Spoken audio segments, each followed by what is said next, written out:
You already know what it is. Live show time. Just love sucking people and then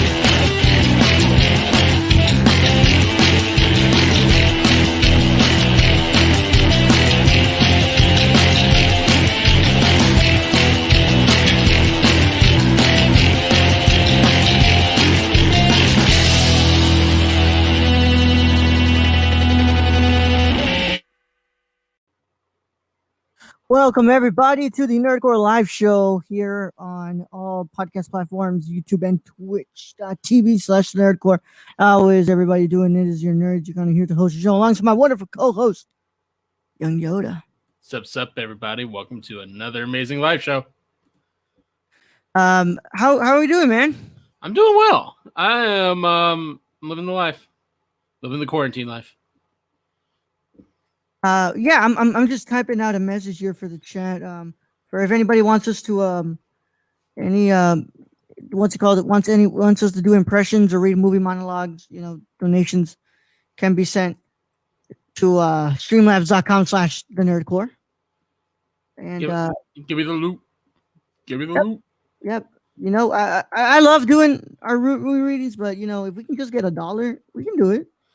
Give me the loot. Yeah.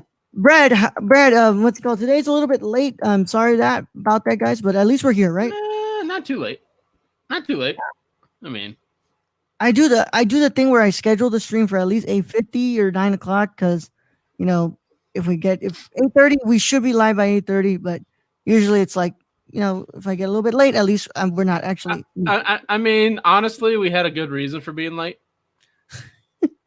Yeah, I was convincing my cousin to watch a Russian film. Well, no, not that one, but the other thing, the other thing with Shane. Oh yeah.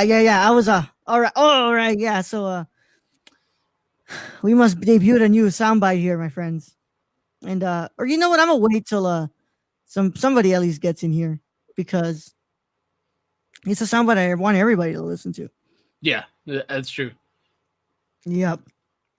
So good night to everybody. Hope everybody's having a wonderful Saturday night here. As always, if you can't be here, there's always the chance you can listen to this on the audio replay or on the video replay. It's all good. And yeah, I'm Brad. I'm doing all right, man. Just hanging in here, having some fun. That's good. That's good. You watch anything good lately? Yeah, I knew you were gonna ask that because you knew the movie I just watched wasn't that good. Not talking about Hail Caesar. Hail Caesar. I haven't finished it. I'm almost done with it. How long is Hail Caesar? It's actually not that long. I just been watching it in parts. But how long is it? And now we're in 57. Oh, ain't bad. That's normal. That's normal runtime. It's on Netflix, by the way. So what the hell is the Roman archetype movie that's like 3 hours? Spartacus? Yeah, that one. Oh, I'm sorry, Brad. I'm lying. Now we're in 46. Oh, that's not bad at all. Yeah. How long is Spartacus? I just want to check. I am Spartacus. Directed by Stanley Kubrick, by the way. Of course it was. Yep. I just type in Spartacus and it gives me just who Spartacus was. Thank you, brother. I am Spartacus. Spartacus am I. Am I? Green eggs and ham. Artemis, 3 hours and 18 minutes. Yeah, Woo! Woo! Kubrick was on his Kurosawa shit right there.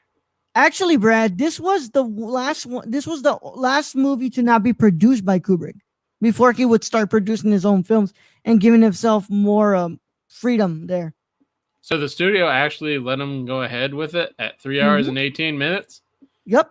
What the hell were they smoking back in the day? Exactly, dude.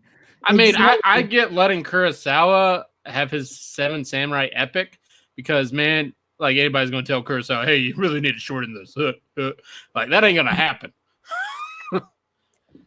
Yeah, dude, it's like no, nobody. They were like, "Yeah, I kind of want to make a 3 hour and 18-minute film." Don't you wish some people would have the balls to tell Michael Bay to shorten it up to like 30 minutes? Be like, yo, Mike. Yeah.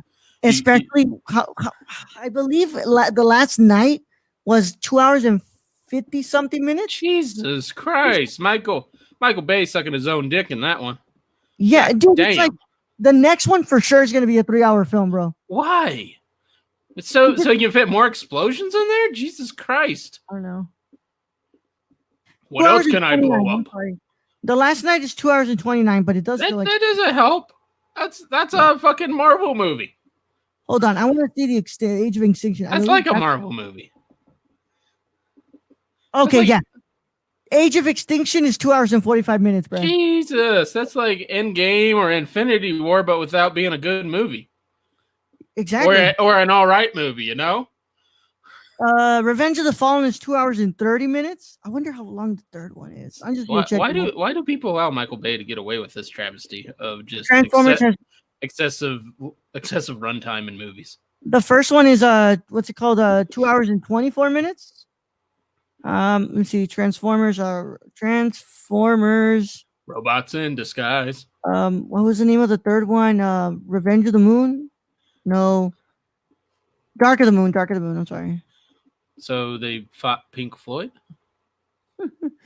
2 hours and 37 minutes. Every single movie he gets closer and closer to making a 3 hour film, bro. How much was the Bad Boys? Which one? The newest one. Bad Boys for Life. He didn't do that one. Oh, thank God. Okay, that one would have been like 4 hours of just Will Smith laughing. Bad Boys is an hour and 59. And Bad Boys 2 is 2 hours and 17 minutes. He makes 2 hours and 27 minutes. He keeps making his movies longer, bro. I mean, I'm okay. Bad Boys, that's reasonable. 2 hour movie with Martin Lawrence and Will Smith, that is reasonable. Yeah. Transformers being almost 3 hours, unreasonable. Alex says Michael Bay loves high saturation coloring. Good lord. Yeah, no shit. It's funny how on Instagram, the high saturation coloring gets a big like clap and be like, wow, you have great photo. And then you look at Michael Bay and you're like, what the fuck is wrong with you, dude? And then he makes Mexico all yellow. Yeah. And that's what I have to talk about. So I watched Extraction, okay? I watched Extraction. Why the hell do we make any country outside the U.S. get that stupid dust yellow tint? Well, wait. It's not any country outside the U.S. It's not Europe. They don't do it for Europe. They do it specifically for Middle Eastern countries and Latin American countries. Yeah. That's the specific yellow tone. This one was in Bangladesh. Damn.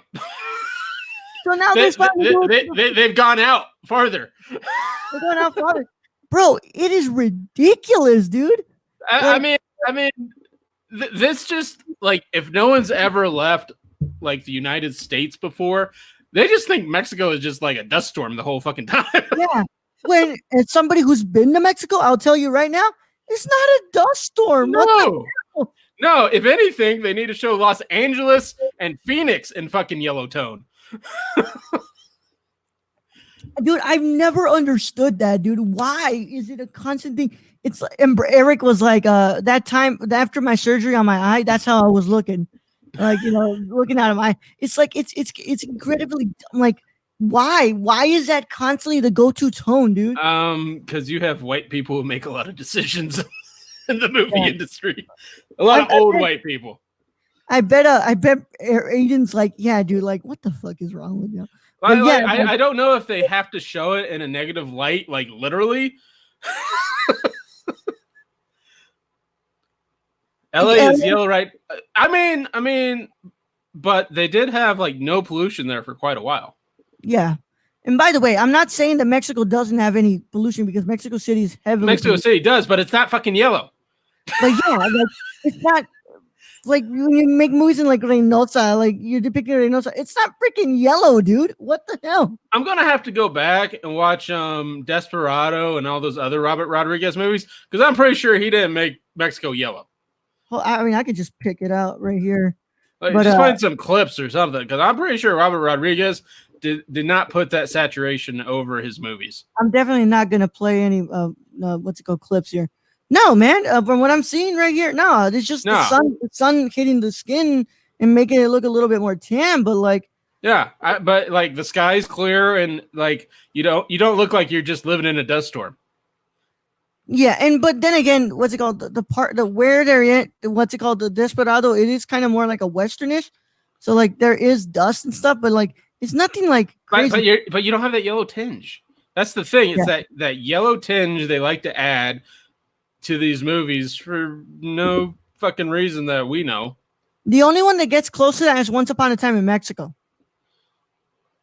It does get a little bit of the tinge in there, but it's nothing too terrible. But Jesus, like I was watching Extraction and I was like, this just sucks. Why do you guys love to do this? We just got to put it in a bad light in the beginning anyway, just to prove her point.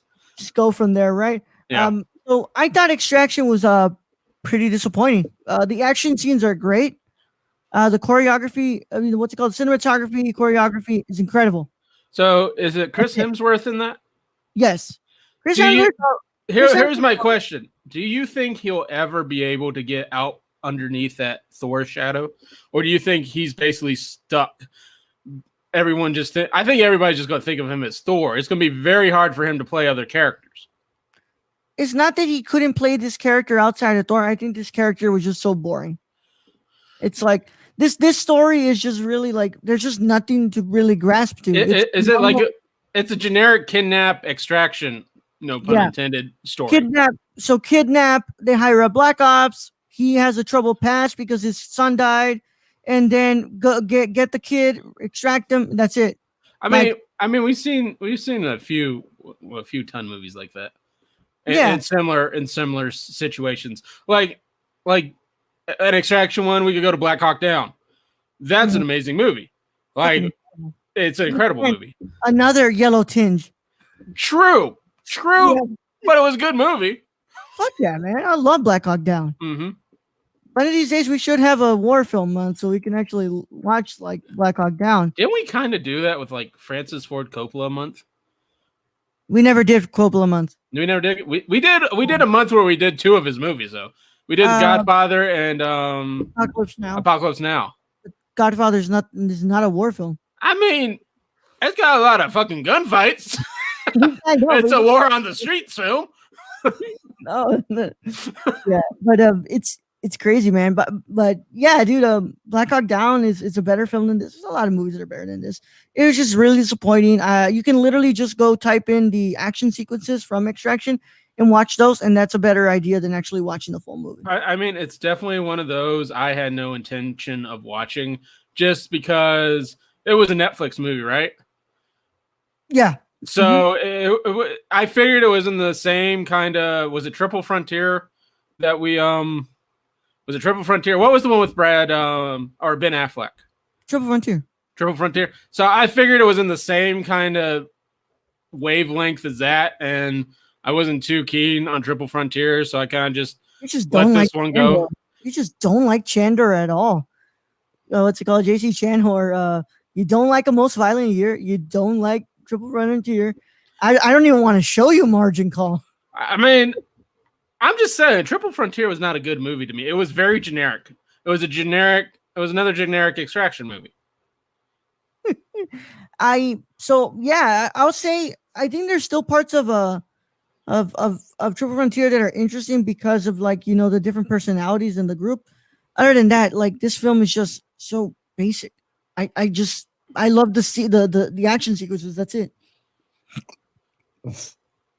I really need to find a good Oscar Isaac movie though, because the last two I've watched. Inside Llewyn Davis. Okay. Inside Llewyn Davis, Joel and Ethan Coen. I think it's Llewellyn Davis, right? I always say Llewyn, but Llewyn. Okay. Llewyn, same diff. But yeah, I just need to find a good Oscar Isaac movie because everything I've seen of him in, not necessarily he hasn't been subpar, but the movie in general has been subpar. that one where he owned what a waste company or a trucking company. That one was very. Wait, you didn't like him in Drive? No, not Drive. Remember, he was in he was like in the mob, and he owned like a shipping, whatever that one that was. I didn't like that one. What's it called? Most Violent Year. Yeah, so I didn't like that one. I didn't like Triple Frontier. So I really want to watch something because I know he can be good. Oh, of course. Yeah. Just the script is shitty. Yeah, the script is shitty. Those two scripts were really shitty, in my opinion. Because, like, what's it called? Star Wars. He's great in Star Wars. Yeah, I think you just got to find the right team of writers to actually get it done. And it's just Netflix. Netflix is hit and miss. Like they could have like a really awesome team with a great movie, and then sometimes it's just absolute shit that just falls on the page. Did you ever watch Ex Machina? No, I haven't. Oh, he's great in that one too. Okay, I think I need to put that one on my watch list. That's one I've been wanting to watch. Mm-hmm. So Inside Llewyn Davis is on Prime. Ex Machina is on Netflix. Okay. Yeah. I still haven't seen Annihilation, but I heard that he's pretty good in that as well. And he's one of my favorite actors. But I loved him in Drive. Drive, he was fantastic. Drive was great. Fucking love Drive, bro. I love Drive. That movie has no business being that good, dude. I mean, I think we say that about a lot of movies that on paper they really shouldn't work at all, and yet they still somehow manage. Mysterious driver doesn't speak that much dialogue is going to help a girl that he wants to become what's it called? You know what really carries that movie though? That's the cinematography. The cinematography is amazing. The soundtrack, the dubstep in the back, going with the scenery of LA. I mean, it keeps you glued just watching this whole story unfold. The coloring, the neon colors and everything. I want to watch it again. Yeah. Fucking loved it. You had been recommending me that one forever, and I never watched it. And when I actually got the chance, I was like, dude, this was fantastic.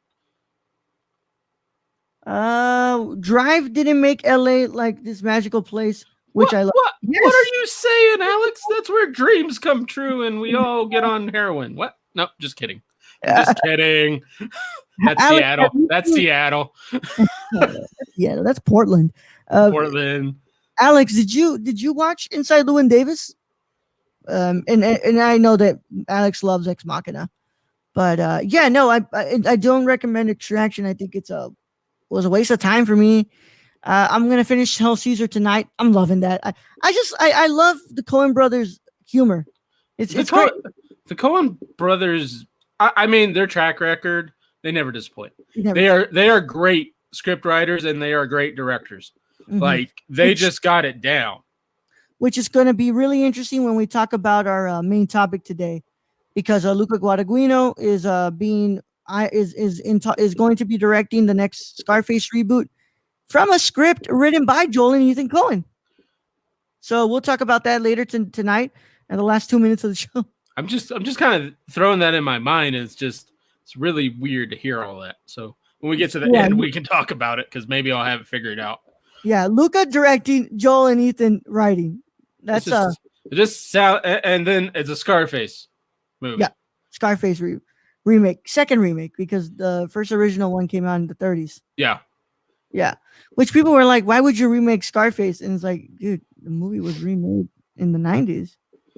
Yeah. What are you talking about? Yep. Yeah. I mean, I don't know how you out Scarface Pacino though. I don't see it. I don't see it, bro. We'll talk about it later. But to my little friend. Alex is here, and I want to go ahead and play our new soundbite. And I can't wait for this. So Brad sends me a video yesterday, after work, like at night when I was having to deal with some stuff. And he's like, please clip this. And I was like, okay. So I play it and I clip it. And thus, we have found our new soundbite. Are you guys ready for it?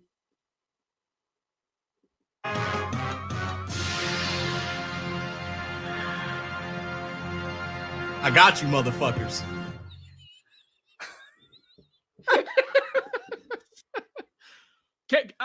I think I need to add a little detail to this whole story. So yesterday, after our stream ended and we were done podcasting, I hopped onto Shane's stream and he was playing that I think it's called Jackbox.tv, the online games where the audience can play with the host. And so we get on this one called Push the Button. And basically you have two aliens and the rest are humans, and you got to figure out which ones the aliens are through a series of questions, drawings, this and that. Well, for some reason, the game decided to pair me and Shane up as the aliens, which, that was pretty fucking good.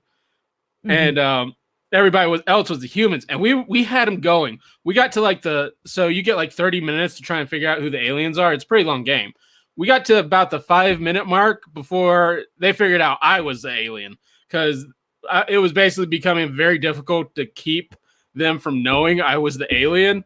And so they had me down, but Shane kept it going to the point where he just annihilated them, and we won. So I mean, it was pretty fucking fun. Funny. It's funny as hell, dude. My cousins loved Scarface. I don't love Scarface. I like it, but there is something I need to say about Scarface that nobody has the balls to say about it. De Palma made that movie way too long. It has no business being that long, dude. How long is it? It's almost 3 hours, I believe. There is no need for a 3-hour Scarface movie. Like, how much cocaine can you put up your nose? How much nose candy can you do in 3 hours? A lot. Also, that's the answer. Yeah, hold on. 2 hours and 50. Yeah, it's 10 minutes from being fucking 3 hours. Jesus Christ. And also, everybody knows this, but Michelle Pfeiffer cannot dance. Absolutely cannot. In that movie, she was terrible dancing. It's like, that was how she was dancing, dude. You also noticed that in the in like the 60s and 70s, like, women had no meat on their bones. Like, it was until like the 80s and 90s when I guess Starbucks got bigger.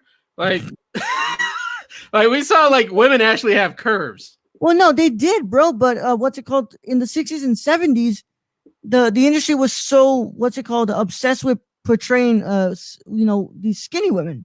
Sticks. That was all that they were putting there, dude. Which is like, it's unhealthy to be. Which I mean, Michelle Pfeiffer is beautiful and all, but she's way skinny in that movie. A little bit too, man. Like I was actually a little bit, which you think about it, her character does cocaine. Kind of makes sense. Yeah. So Scarface is. I like it, but like Scarface isn't my favorite gangster. He's not. It's Vito for me. It's Vito. It's always going to be Vito. But Scarface is like Tony Montana is just a terrible person. Terrible person. But I was gonna say that I have a good segue though with that. Yeah, but I wanted to go ahead and highlight well, let's go to your segue. What's up? Speaking of gangsters, I want to bring up a movie I just watched before this. Josh Trank's Capone, which has been getting a lot of talk out there, a lot of negative and positive reviews all over the place. Like, people don't really know how to think of this movie. Let's hear it, man. Hold on, let me full screen you. Here, direct from the Nerdcore live show, Brad's review of Capone. I believe Capone by Josh Trank is a buy. Buy it on HD, own it, watch it quite a few times. You get to see the image of a man basically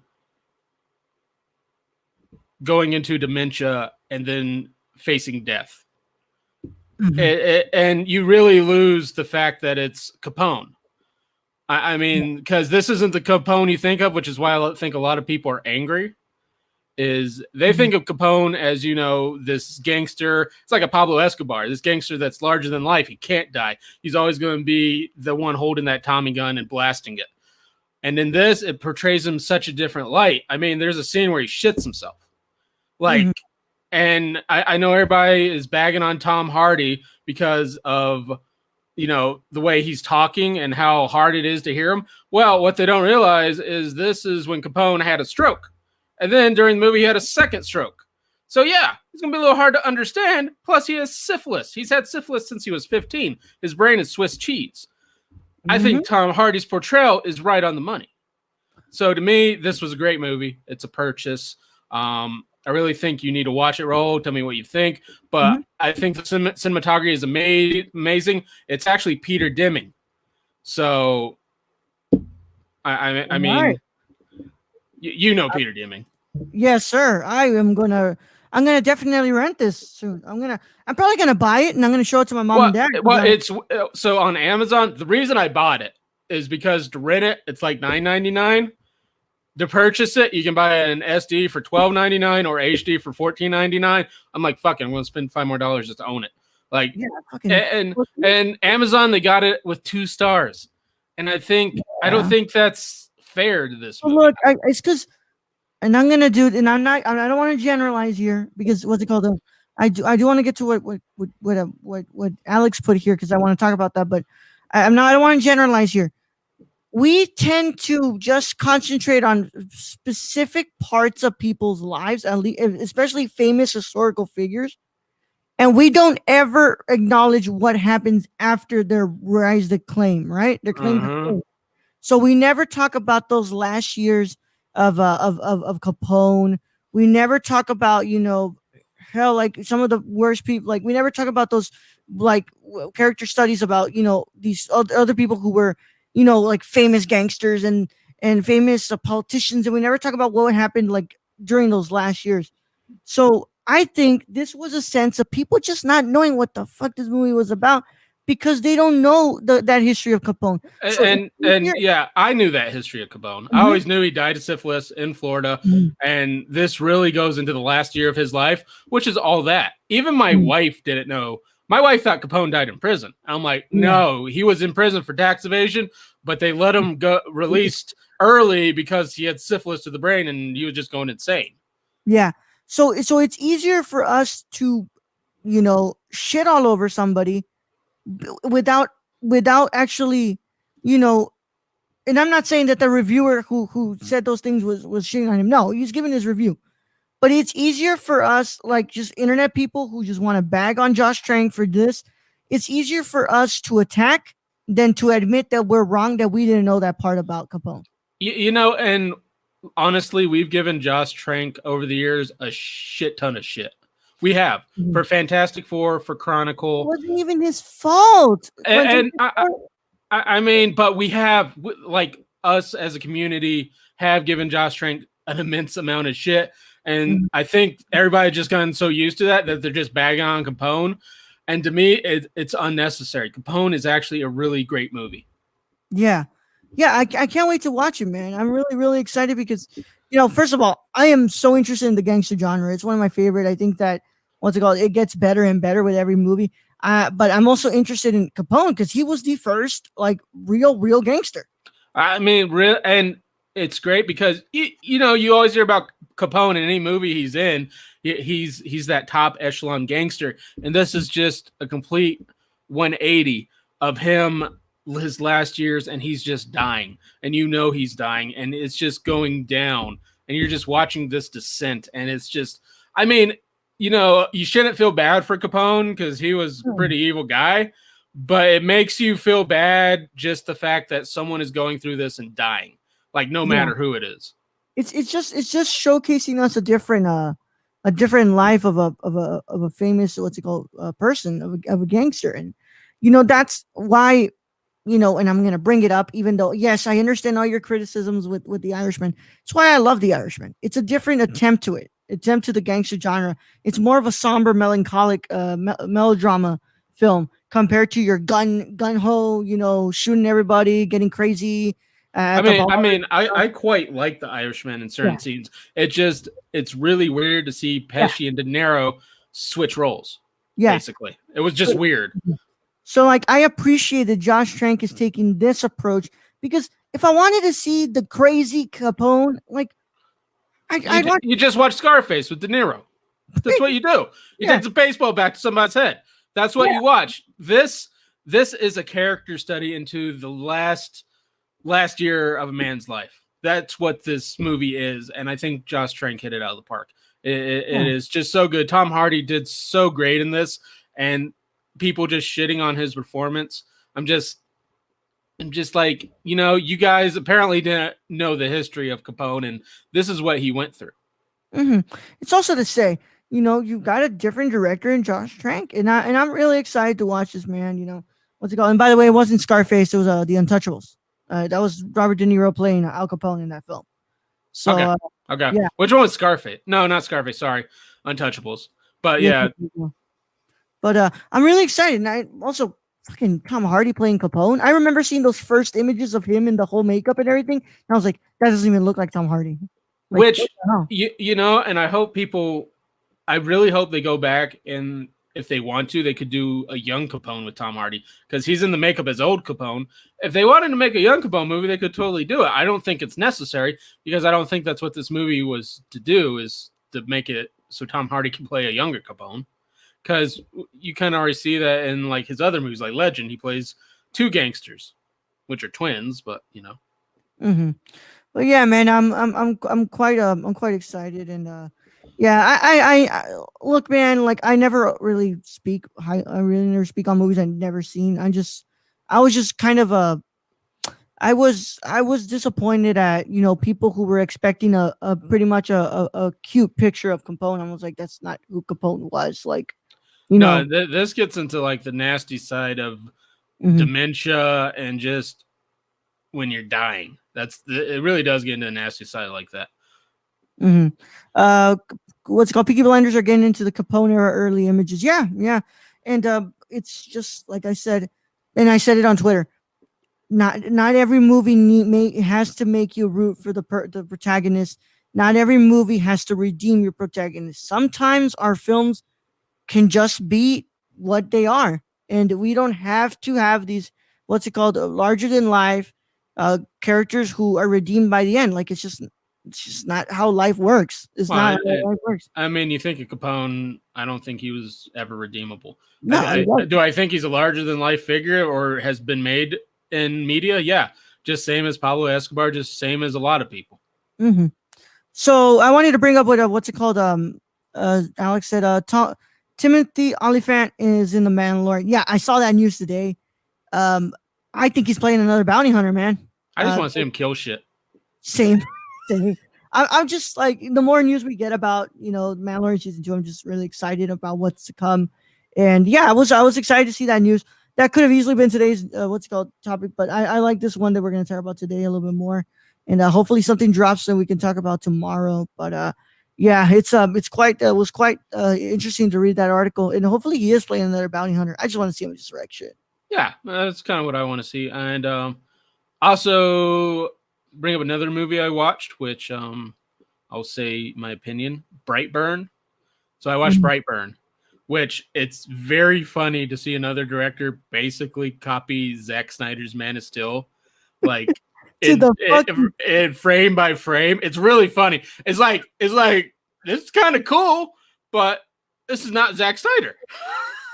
Yeah. I mean, but honestly, Brightburn is a pass for me.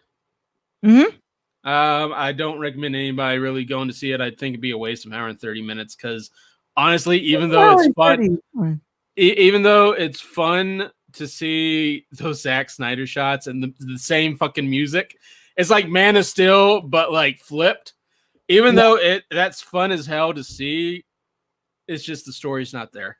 The story's not there, especially when you think of this is kind of supposed to be like your Bizarro character in a way. It's like the opposite of Superman, but you're just like, this kid just needs to have his ass whooped, and nobody's there to whoop his ass. Whoop his ass, bro.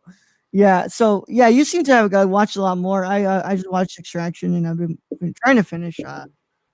What's it called? Hail Caesar. I need you to watch Hail Caesar, bro. I'm trying just to watch whatever's on Stars right now before I lose it. So that's why I watched Brightburn. I saw it was like an hour 30. Yeah, I did buy Capone though, so I don't regret that purchase. I mean, I think some people they're going into this with a different idea of what they're going to see, and that's why they're irritated by it. But really, if you think like it's funny. This movie literally starts out, this is the last year of Capone's life. Like, it literally says that in the beginning. And I don't think people realize the last year of Capone's life was total hell for Capone. Yeah. And it's just like, once again, what we talked about on with Tony, and it's going to be going up tomorrow. We caught up with him and we actually talked about some stuff. I think people go into movies with a checklist. Okay, especially if it's an IP or it's like a story of somebody they like know really well, to an extent, right? Know really well. I mean, everybody knows Capone. Yeah, Everybody knows the St. Valentine's Day Massacre. They know that. It needs to be this. It needs to be that. He needs to be like this. He needs to be like that. And they're like, hey, hold on. You don't. Did you know that he was actually not this way for all his life? Like, he was actually like freaking dying on the inside and the outside. Like, we have the chance to touch on that stuff. We do, and I think that audiences are scared to be told they're wrong. Well, this is what I love about this movie. It's a risk. It really is. And it's amazing it's coming from Josh Trank, who you would think would be the last person to take risks because everybody just shits on the man. But that's, to me, this was a very risky movie. And I think Tom Hardy really holds it together because it's got to be difficult. This man has played so many memorable characters like Bane and like so many action-packed. And in this movie, it's memorable, but in a totally different way because he doesn't really do much. Like Capone at age 48 wasn't doing much. The dude had syphilis in the brain. He had 2 strokes. Wasn't doing much. Yeah. And Hardy plays it to a key. And the thing is, Brad, even if Hardy would have spoken louder and clearer, people would have still found a way to shit on that. Like, oh, that's not how Capone was at that time. Like, what the hell? Like, how you fucking know? Were you alive then? Yeah. So, I'm glad you watched it. I'm glad you liked it. So I'm going to try to watch it because I'm really interested. It's one of my most anticipated because I was like, when is this movie fucking coming out? Like, well, that trailer is what got me. And I'm like, I just love the story of Capone, even to his dying day. And this is a good one. This is one I personally enjoy. I think you'll enjoy it. But I get why people don't necessarily enjoy it because it's not for everyone. It's not one of those. It's not one of those gangster movies with a lot of, well, there's some blood, but it's not like a Godfather. Yeah. But yeah, is it called Fonzo or is it called Capone? It's called Capone. I think the original name was Fonzo. But I think they changed, the studio probably changed it to Capone because nobody would know what the fuck Fonzo meant. Yeah, does nobody know what Fonzo is? Well, and here's the thing, and you learn this. So when Capone was working, everybody called him Al. So when he was doing his gangster shit, they called him Al. When he was home with his family, they called him Fonz. Because his name's Alphonse. His full name. Yeah. Which Fonzo? Yeah, it goes. But yeah, dude, that was cool. That's I'm glad you got the chance to watch it and review it. So when I watch it, we'll go ahead and talk about it on here. So actually, if I can, I'd like to nominate this one for next season's cinema conditions. I'd like to be on this one. We'll see. I mean, if you want to call it, you can call it. But what's it called? We'll see. I don't think anybody is clamoring to get this one, so I think you'll be fine. We still have one more. I need to find out when you want to do Grave of the Fireflies because next week comes out the 5 centimeters per second, and then the following week we have to put up Grave of the Fireflies. Okay, probably sometime next week. I got to rewatch it then. Yeah, I got to rewatch it too. But yeah, dude. So so I have quite the story. Do you guys want to find out? Well, I guess I'll tell it after the break. But you guys want to find out how I convinced my cousin to watch one of the most depressing war films ever in Russia? He's gonna hate you. He's gonna hate now. Well, we'll get into it after break because I do got some questions on this. Okay. So by the way, I've never seen Come and See. I've seen clips before. What's it called? Before you guys start telling me, like, I want to watch it. It's if we do a war film month, that will be one of my picks. But if we do the coin toss next week for what's it called, I might just nominate it. We'll see. But look, we'll be back after the break, and when we come back, we'll talk about this story, and then we'll go into Luca stuff. So, for our one viewer, stay put. We'll be back after this commercial break.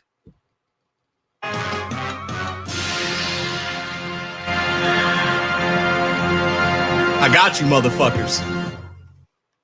Hey, I'm Raul Mendoza, and this is Jabril Newton.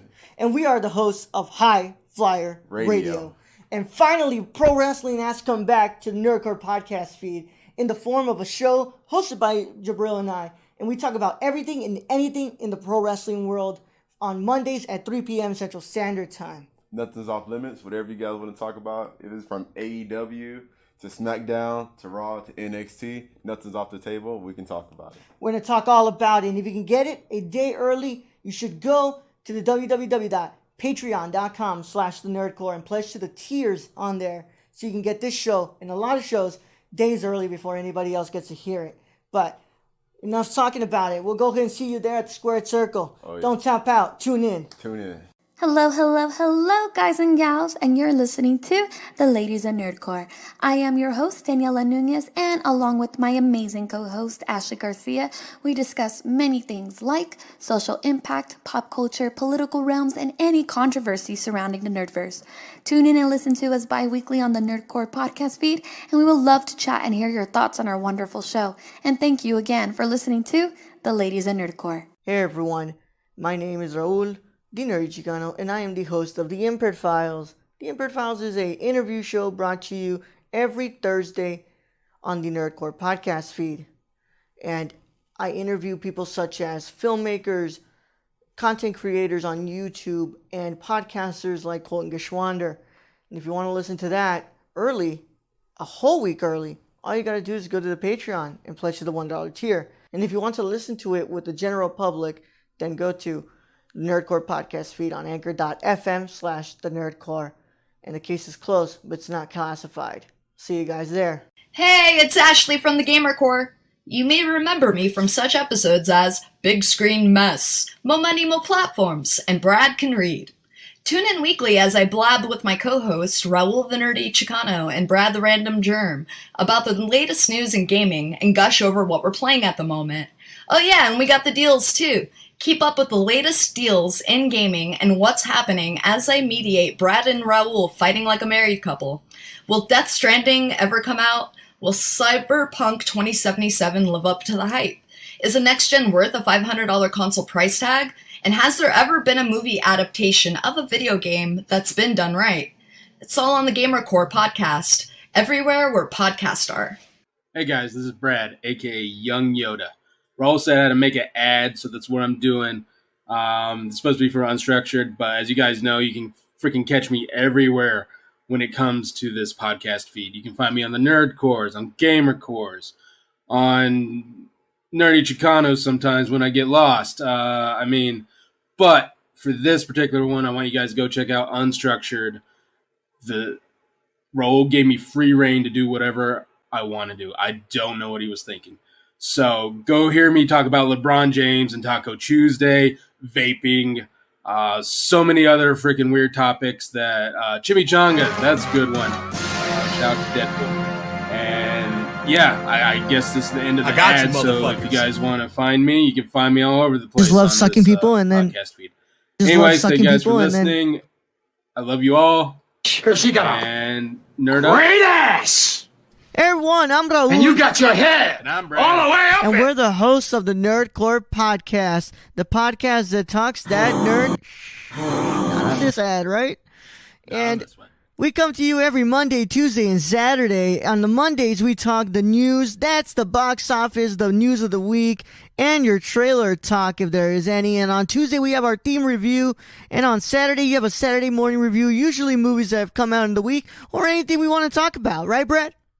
Exactly. Whatever we want to talk about, this is our show. If you don't like it, then you don't have to listen. We're the flagship show of the Nerdcore podcast feed, and we can be found everywhere you can listen to podcasts like Stitcher, Apple Podcasts. So if you want to talk that nerd stuff with us every Monday, Tuesday, and Saturday, make sure you tune in. And Brad? Young Yoda out. Welcome back. You're here with us at the Nerdcore Live Show. Uh, and at the top of the great hour, what's it called? I'm going to answer this comment right here because I have quick answers for this. Alex, I miss the gamer core too. I just don't play video games enough to have a discussion on them now. But we have said this is where I think that the gamer core can flourish. So as soon as schedules can be, fixed and we can actually meet all three of us, we'll do another gamer core episode. Now, in the stance of Nerdy Chicano, Luis works so much and he spends his weekends with his girlfriend. It's hard for me to get an episode with him. So I don't know where. I think Luis and I need to have a conversation soon on where we're going to take the Nerdy Chicano because I don't know what is going to happen. Like I said, this show right here is supposed to be 3 chairs. Luis always has the third chair. When I announced the reboot, I said it would be Luis, me, and Brad here. But he works and he wants to be with his girlfriend on the weekends, and I'm not about to tell him what he can and can't do, right? I don't pay the man. So we're gonna have to see what's going on in that respects. But I would love to keep doing Nerdy Chicano. I also would like to say that I kind of got a lot of shows on my plate. So at this point I'm like, I wouldn't mind letting go of 1 or 2, I mean, just to get back into the groove of things, honestly, because especially when your school starts up, like our schedule just goes to hell. It's just like everywhere. It's because it's my last year's, man. It's when things are really tough. So, sophomore year I was able to, hell yeah, we can record every night. My homework's easy as shit. Mm-hmm. But it's just it's gotten a little bit tougher now. So, we'll see. Look, I'm never gonna stop doing the main show. That's definitely a thing that I'm gonna keep doing. Cinema Condition, I've been loving it. It's the thing that keeps me sane. Honestly, I really feel like the live show is kind of replacing a lot of the other shows. It's replacing the gamer core because we have talked video games on this before. It replaces the Nerdy Chicano in a way, replaces Unstructured in a way. Because really, we talk about all our topics that usually would come up with that in this. Yeah, the new shows are fantastic. Thank you for that, Alex. We appreciate that. I feel that too, bro. But at the same time, I would love for us to just do Gamer Court and talk about these things. It's just schedules have to meet up. Remember? And, I mean, I'd love just to have Ashley on the show again. Oh yeah, and talk to her because that was always fun. I miss Ashley. I mean, she has to control us fighting like a married couple, right? So yeah, it's just a matter of when schedules get to meet up. But I know something that I'm not allowed to announce yet, and that Alex knows something too, which we'll get to see what happens there. But I love what I'm doing right now. I want to get back to interviewing people for Impaired Files. I love doing the live show. I love doing Cinema Condition. I love doing the main show, and of course the Patreon stuff, right? Mm-hmm. I love doing that, and then filming reviews for the channel of movies I watch. I mean, I'm just happy to have video because that was the big deal, and we could never kind of figure it out until what is it, StreamYard. So shout out to StreamYard. Shout out to our major sponsor, Anchor. So those two properties have really helped us out during the whole time. Yeah. So now to the story I have of the hour. By the way, I mean, let me just go ahead and read the description for this film.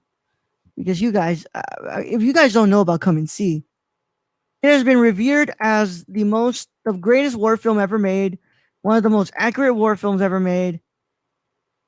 And this is what it's about.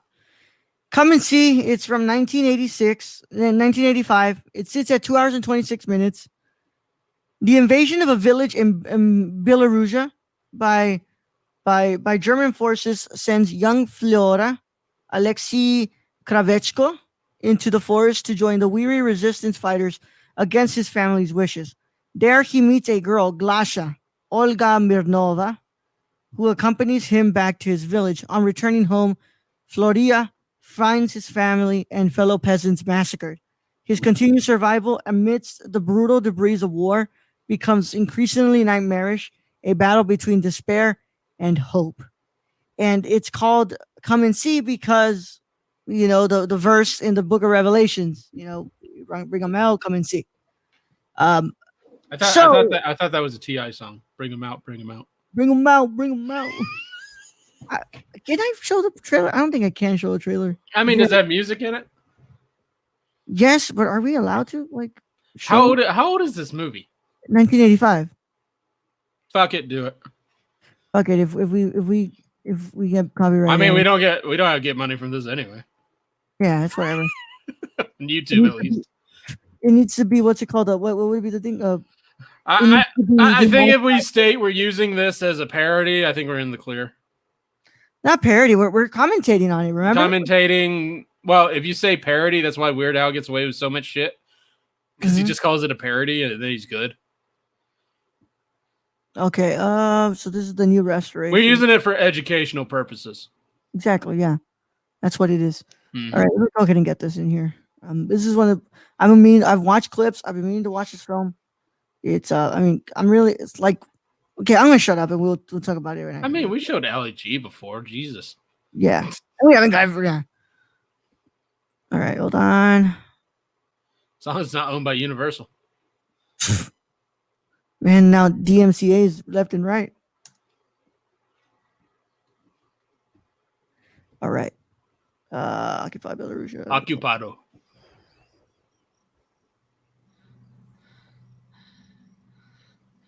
Oh, this is really good. This is a really That's good a great picture. restoration. Yeah.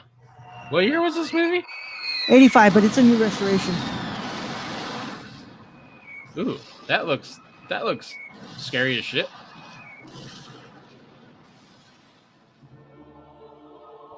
That's what happens when Raul goes to the bathroom.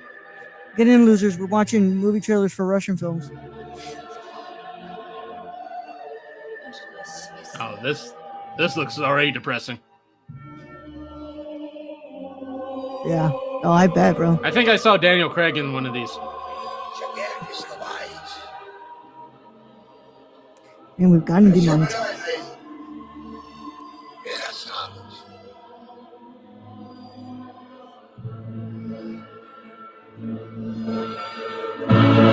This is made by Hollywood.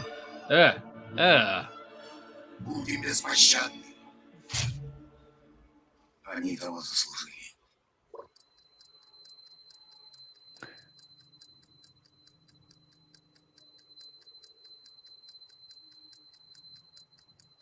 Oh, there's dancing.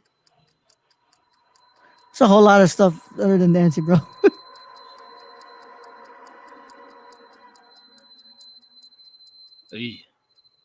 Okay. Book of Revelation 6:7. And where he had opened the fourth seal, I heard the voice of the fourth seal say, "Come and see." Yeah. I'm gonna say this looks amazing. Oh fuck yeah! So this looks like something I would want to watch. Yeah. Well, your audio just cut off. Sorry, it's because I'm not gonna lie, I'm a little bit gassy. So I've been trying to, Oh, you do that too? You do that too? Yeah, I mute it when I have to. Yeah. Of course I do it. I just haven't had the time to watch it, but I will watch it soon. How long is it? 2 hours and 26 minutes. I'll get you up with the Criterion login. I also hope we do not get what's it called flagged for showing like what's it called, a kid having a gun to his head. It's like, I mean, worst thing has happened. They just clipped that part out. Yeah, true. But I also don't want to get our channel like removed. But whatever. Look, it's art. Okay, it's art. It's a very important film because not a lot of people know about the things that happen. A lot of World War II films are always the Western Front. It's never about what happened. Well, of course, in the Pacific too, right? There's never been an actual, film depicting the atrocities done in the Eastern Front by not this. I mean, has there ever been? I don't think there's ever been a film of when Japan went into China and just massacred like everyone in China. The rape of Nanking. Yeah, there's never been one. Actually, somebody in my screenwriting class actually pitched a film about the rape of Nanking. I mean that is something that I think needs to be told because that was brutal. Brutal, dude. Brutal.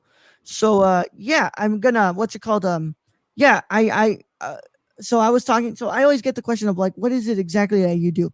Well, today it wasn't about my filmmaking stuff. Today was what I do here, and I was like, I don't want to tell him I'm an idiot who does stupid podcasting about period sex and stuff. I was like, I'm an unofficial film critic because I'm not officially titled that. I basically watch movies, I write reviews, and I do podcasts. Reviewing films. And he was like, and he was asking like, oh, do you get paid to go do it? I'm like, no, sometimes I get screened. Like sometimes I get opportunities to watch movies earlier than everybody else. And I was like, do you know the movie 1917? And he was like, oh, no, I didn't watch it, but I heard about it. And I was like, dude, I watched that one like 2 months earlier before everybody else did. That's why I put out my review and everything, right? Mm-hmm. And he was like, I wanted to watch it, but like war movies are pretty much the same thing over and over again, right? No. Yeah. They aren't. And I said, really and I said, well, if you want a very different war film, I recommend Come and See. It's Russian, and I've heard great things about it. And then we got into it, and then he was like, you know what, dude, I'm going to watch it. Now I'm surprised you didn't recommend like Apocalypse Now, like one of those ones that, are pretty big time. Like Full Metal Jacket you could have mentioned. I'm kind of surprised you didn't mention them. I wanted to mention a freaking, foreign, actually, different outlook into the war. And also just the fact that it was the Eastern Front. Nobody talks about that stuff. That's true. I was like, so he was like, come and see. Okay, I'm going to watch it. I was like, what? Did I just get my cousin to watch a freaking Russian film? He's going to be so depressed after. And you know what the big thing is, and people have said it before, is they can't get past the subtitles. They can't get past the fact that they got to fucking read. He had no problem with that. Okay, see, then he's freaking halfway there. Then he just has to watch the movie. He said he had watched another Russian film, and he was like, I loved it. It was great. Like, and I was like, and he was just, you want to know, like, is it in English or is it subtitled? And I was like, oh, it's subtitled. And he goes, oh, it's all right. No problem. Was it a Tarkovsky film?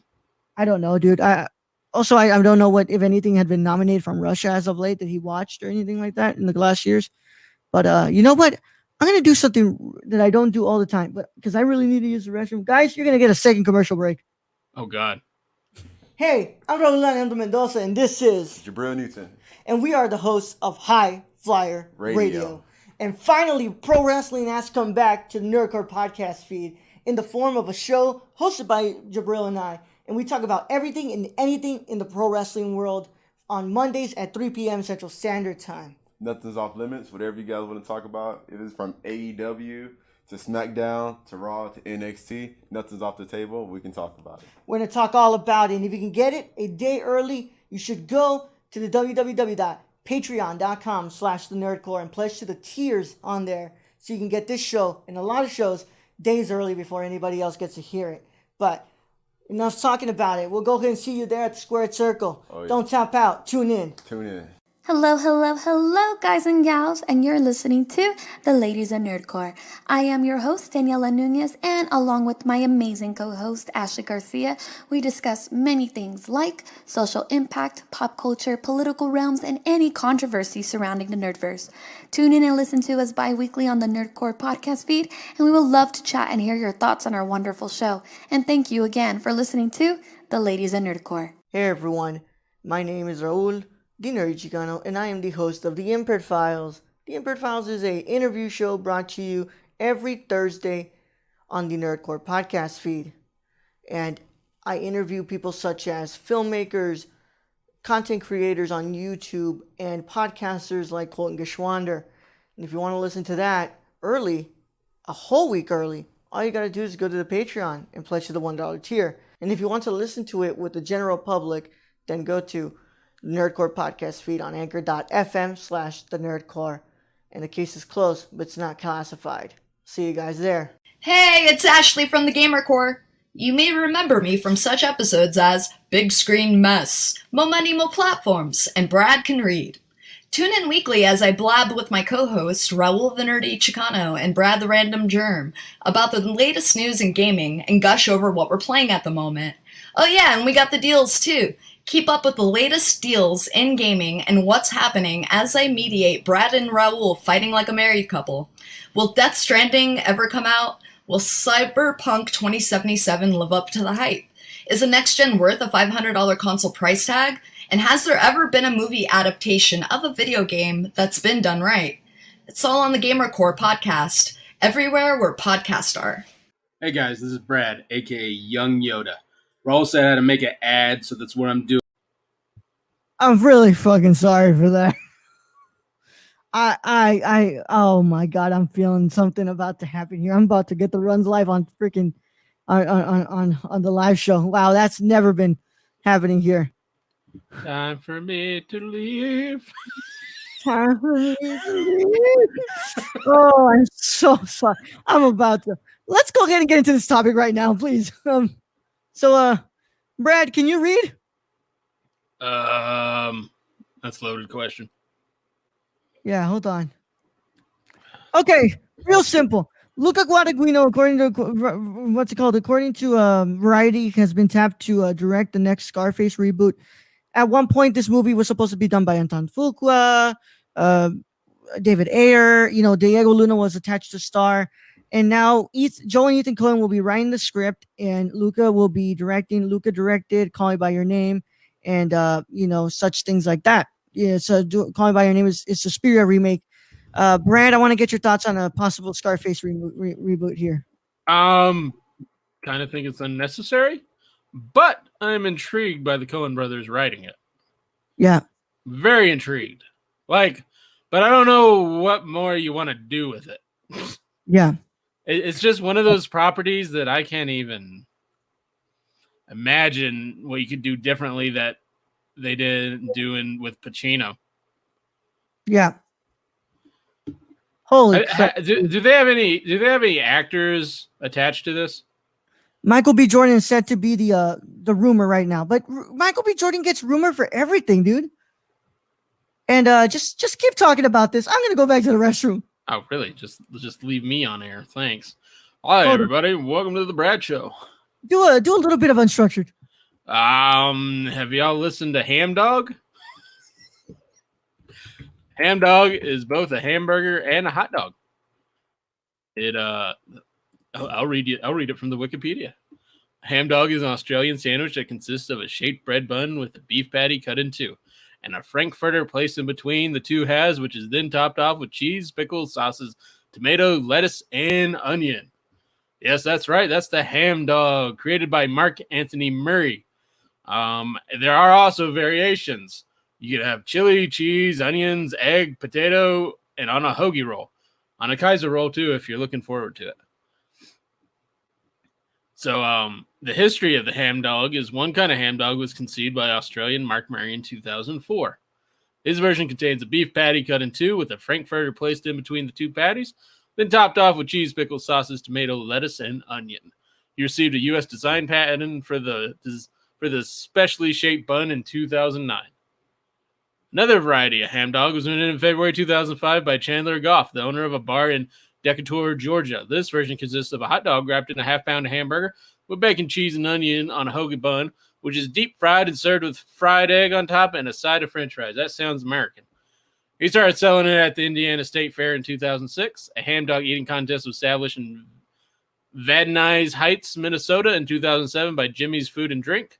There's no reward for the winner other than the bragging rights. So, yeah, you might get diabetes. Dr. Nicholas Lang, professor of surgery at the University of Arkansas for Medical Sciences, advised against consuming a ham dog, even as a one-time snack. If you don't eat your meat, you don't get your pudding. Reception. David Harsanyi mentioned the ham dog in his manifesto against the nanny state. Nanny state, how food fascists, teetotaling do-gooders, priggish moralists, and other boneheaded bureaucrats are turning America into a nation of children.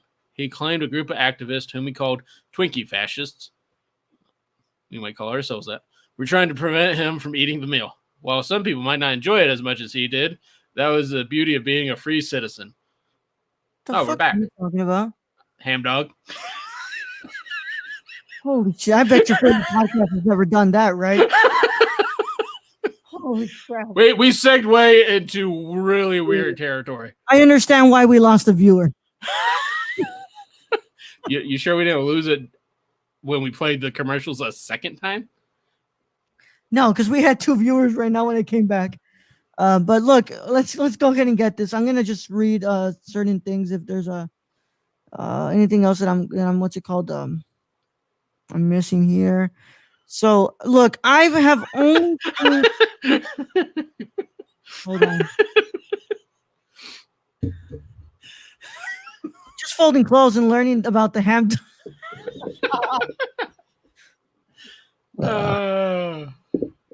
We love you, Alex. Thank you, Alex.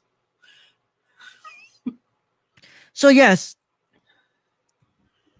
Excuse me. Brad, I don't believe it's Michael B. Jordan.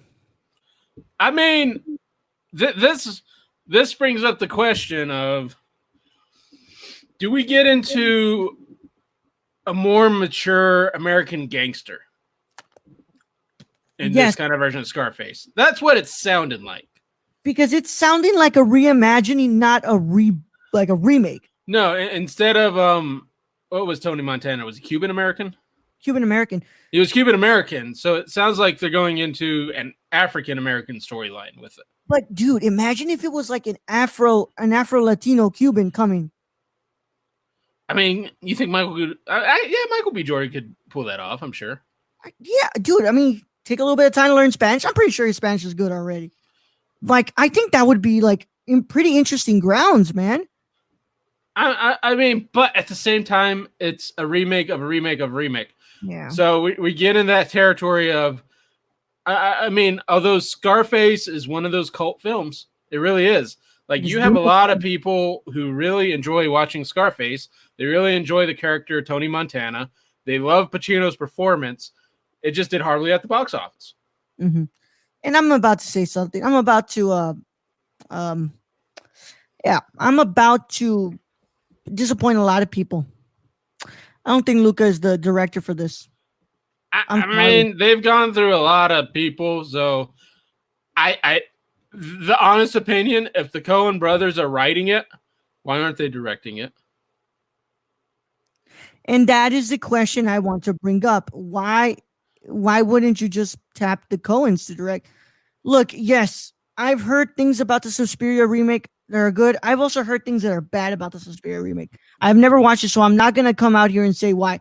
I'll say after watching Call Me By Your Name, which is an excellent film, I don't think that this is the next project I want to see from Luca. I want to see him do another like original film. Well, and that's not the big question here. Is think of it. If you're a large studio or just a studio in general, and the Coen brothers are writing your movie, why aren't you going to have them direct? That's like ludicrous. Like, why wouldn't you tap them to direct it as well? Yep. So, he's doing what's it called, a show for HBO, but he's also developing a remake of Lord of the Flies for Warner Brothers. So, he'll probably be pulled into that, and then the Coen brothers will move in to do this new Scarface imagining. Yeah, because I don't know, man. It's just something about Luca being the next person to do this. It just doesn't catch my attention. It doesn't. I mean, honestly, a Lord of the Flies is more. I want to see Lord of the Flies more than another Scarface. Be clear.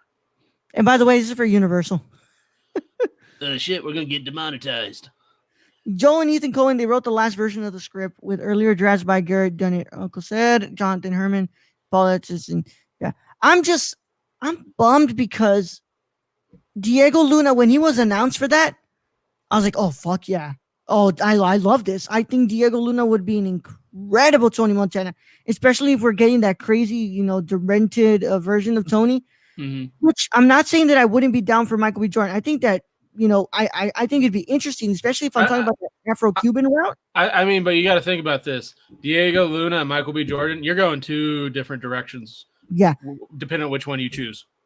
Yeah, but I think where I'm weary is just who's directing. I don't think. I'm sorry. I know I'm really pissing off a lot of people who love Call Me By Your Name. I like that film. I don't think Luca is the one for this project. I think you had something special with Antoine Fuqua in it, and I think that would have been an interesting route. But I don't see Antoine. I don't see Luca for this. I want to see the Suspiria remake, by the way, and I'm going to get to it to have a full, because I can't base just off one film. But I don't know. Something about Luca doing this, it just doesn't, interest me as as the interest I had when Antoine Fuqua was going to do it.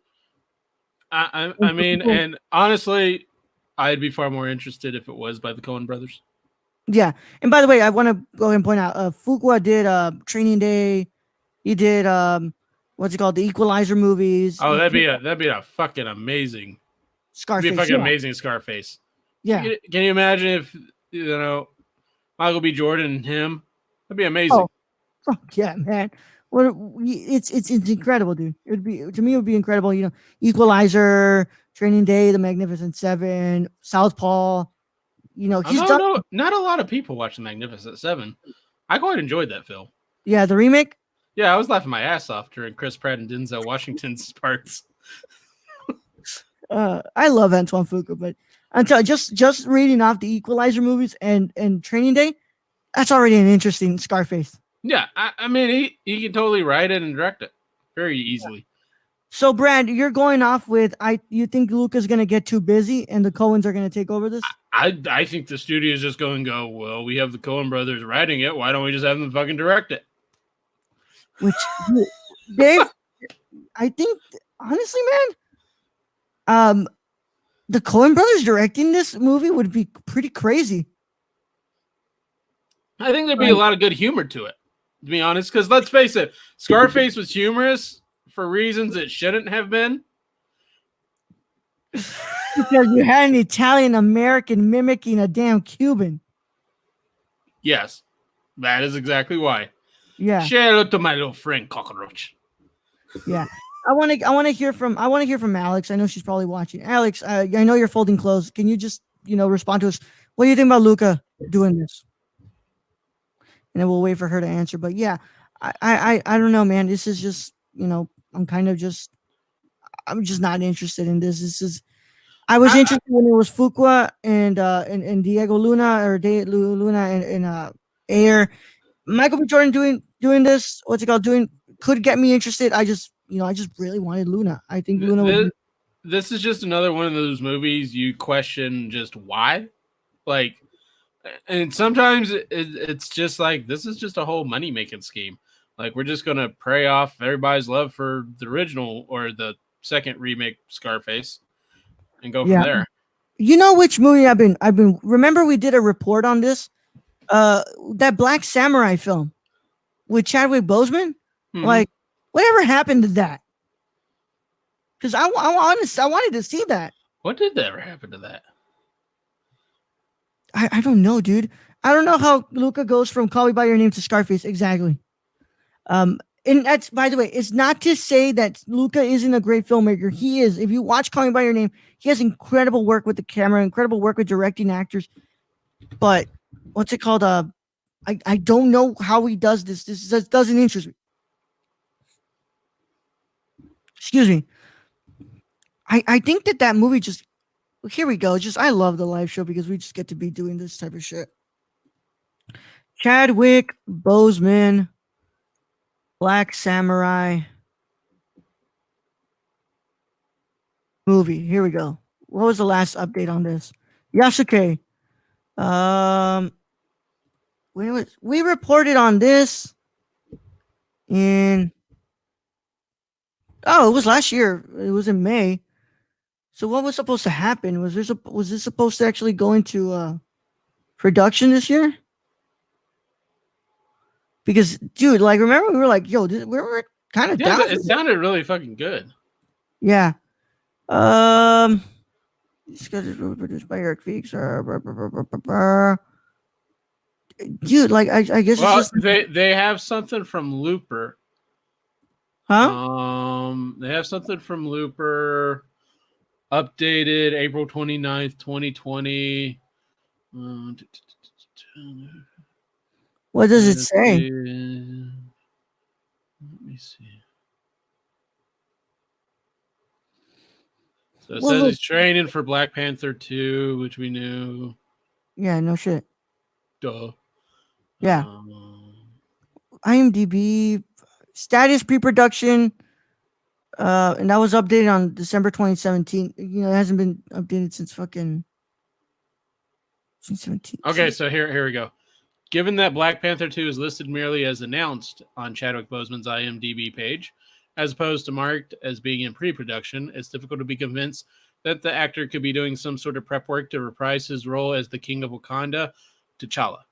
But it does appear that there's a chance Boseman is gearing up for a future project, one that actually is in pre-production and has an overt connection to martial arts, as opposed to the behind-the-scenes like Black Panther, or Link Black Panther has martial arts by the way of Boseman's pre-filming preparation.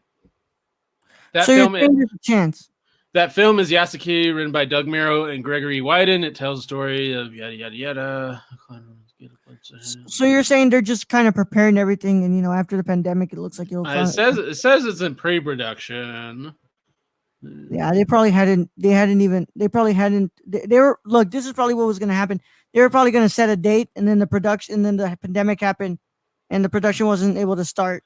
Oh, here's a great sentence. A less exciting explanation as to why Bozo was spotted on 2 separate occasions carrying a wooden staff is that he was just working out. I love the internet. Thank you, Looper. Thank you, Looper. But yeah, no, I want that to happen. I think that would be. I think that was the whole thought of like the whole warlord. I mean, what's it called? That's based on a true story.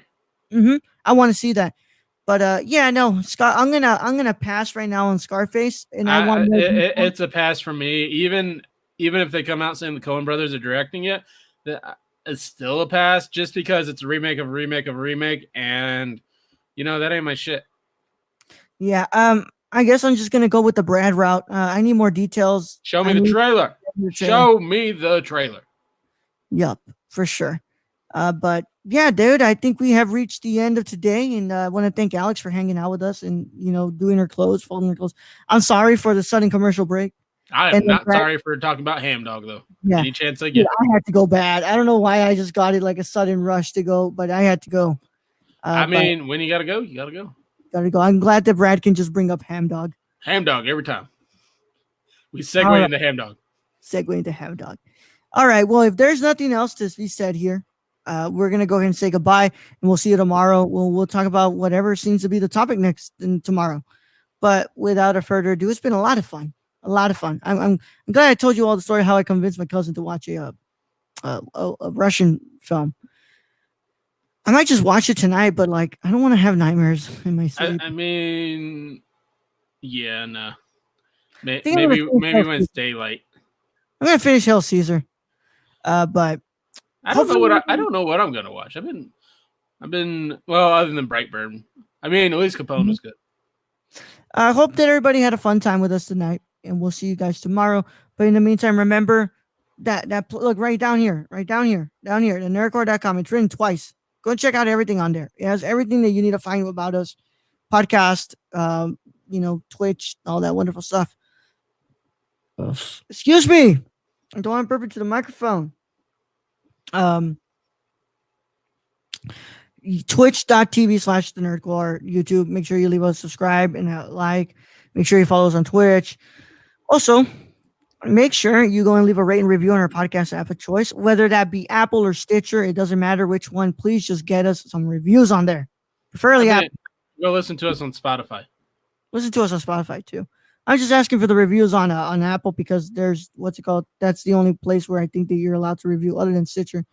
Spotify doesn't have an option to review, which they need to start letting us do that. I do like that you can get episode notifications now on Spotify. But yeah, I hope everybody had fun. Twitter, the Nerdcore _ Instagram, the Nerdcore. Go and check us out and all that. And tomorrow we'll see you guys. But for now, Brad, do me a favor, please. Send them away. All right, Ro. They've been hosts as always. Thank you to all our listeners out there, all our Patreon supporters. We appreciate each and every one of you. Thank you to Alex for listening to us ramble on about movies and ham dogs. Thank you for Eden956 for jumping in and leaving a comment. We appreciate that. And I guess just to end this episode, I'll just say good night. Young Yoda out. You don't ever want to just leave right now because you get to miss the best part. I think you need to play our new clip too. Yeah, I'll play it too.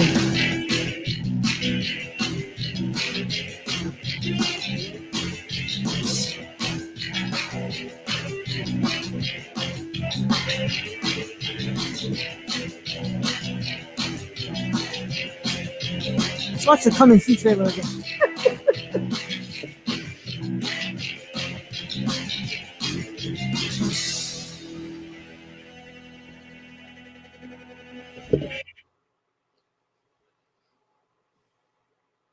Wait for it.